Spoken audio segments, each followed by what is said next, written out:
Welcome, everyone. If you're joining us for one of our weekly Tiara Talks, we're delighted to have you here. I'm Peg Rowe, one of the managing partners for Tiara, and I'm joined today by Alison Miller, one of our other managing partners. Hey, glad to be here. Yeah, and today we thought we would talk a little bit about the impact of the last year on the state of our communities.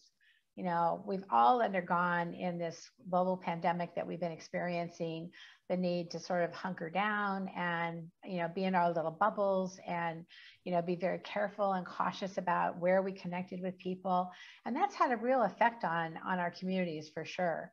And so I thought we could talk a little bit about a couple of things that we may have uncovered. One of which would be what communities surprisingly may have gotten strengthened as a result of this shift. And then what other communities may you have discovered that with some time and distance may not feel quite as essential.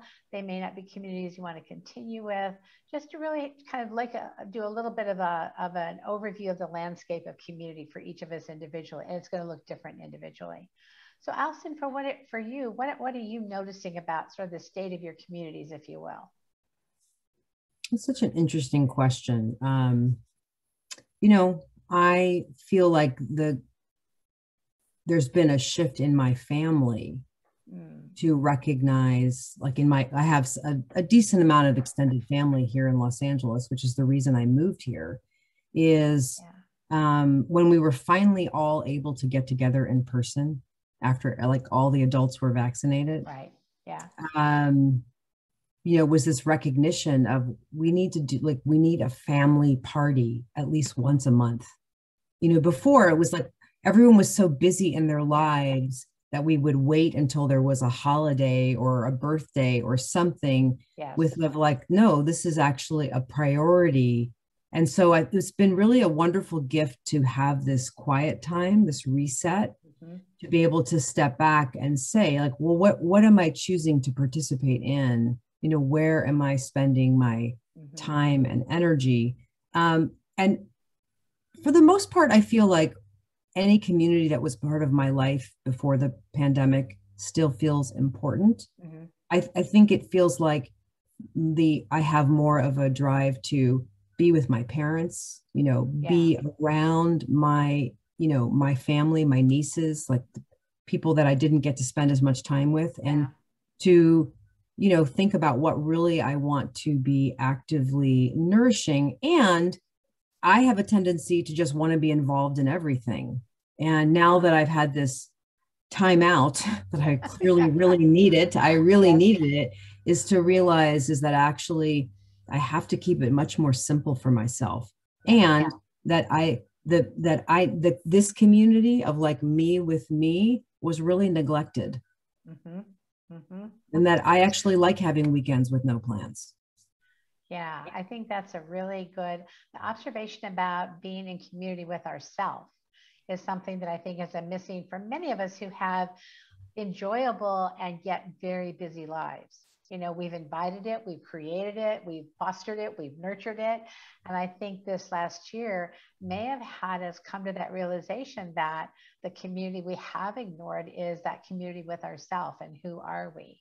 I know for me, my family community got, I think, elevated, and it's always been strong and apparent, but my husband was traveling every week and he was gone all week long. He'd leave on a Monday and get home late on a Friday night, and he was on the West Coast. And as soon as all this hit, his wings got clipped, if you will, and he was no longer able to travel.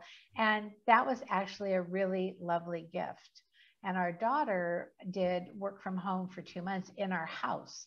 And she lives on the East Coast. So that was a gift from all of this that we wouldn't have had otherwise, which we've always had a strong relationship with her. But it really was just great to spend time with her as an adult child and just all of us being together. So that was great.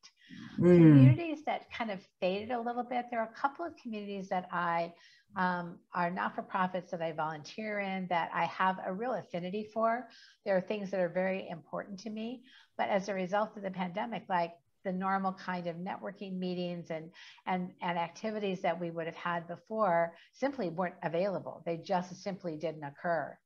And it's not that I don't think I'll re-engage, but I probably will be pretty thoughtful about how I choose to re-engage.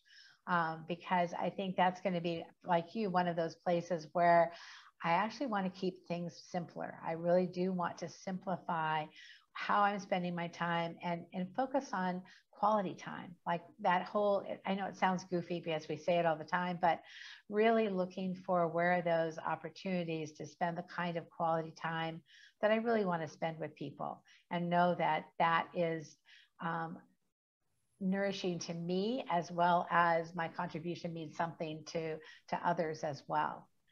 So Yeah. I do think it's kind of interesting where we've evolved to, and that'll be interesting Mhm. to see how we actually put that in place. Mm. You know, listening to you, Peg, it just made me think of something I never thought of before. Is I think for myself, certainly, I had a lot of sort of community Mm, habits of just yeah, things I would do, right? right.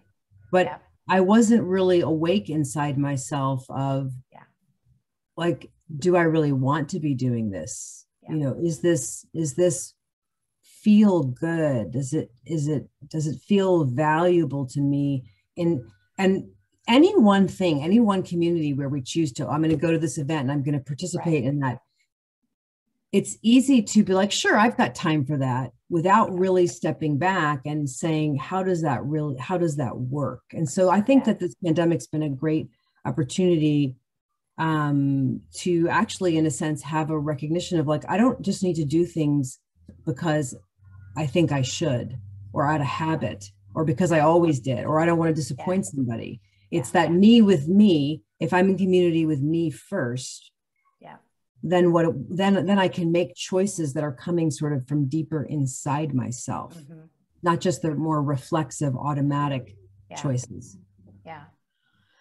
So I'm thinking as we move forward, I mean, certainly within the Tiara community, one of the things I think we've done actually an excellent job of in the last year is really taking full advantage of the virtual environment and inviting our community into dialogue, into connection with us virtually, knowing that for many of them, just like it was for all of us, can be a little bit lonely in this place that you feel somewhat isolated. So those have felt like really valuable connections to continue to nurture and provide, and we look at it in many ways as providing that for our community. We provide it for ourselves.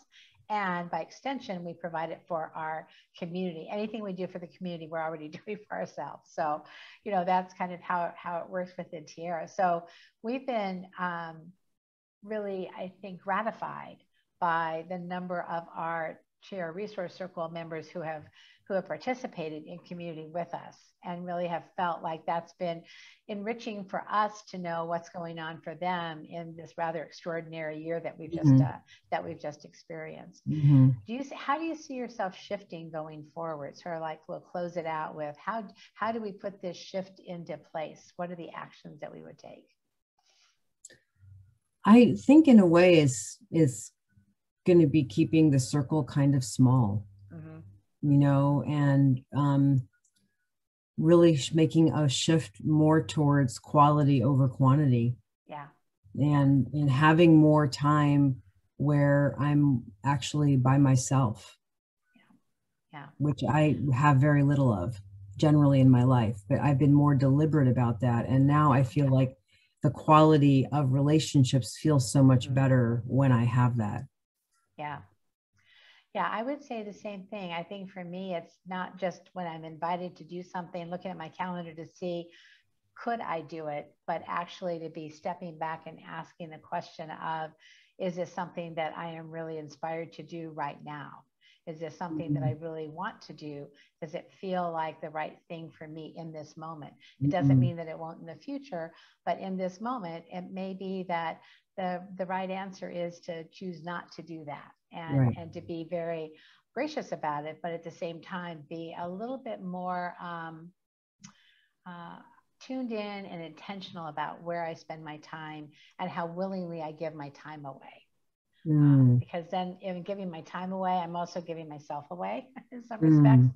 So how do I do that in a way that feels like it really is serving everyone, whoever I'm being with, plus myself in the overall scheme of things?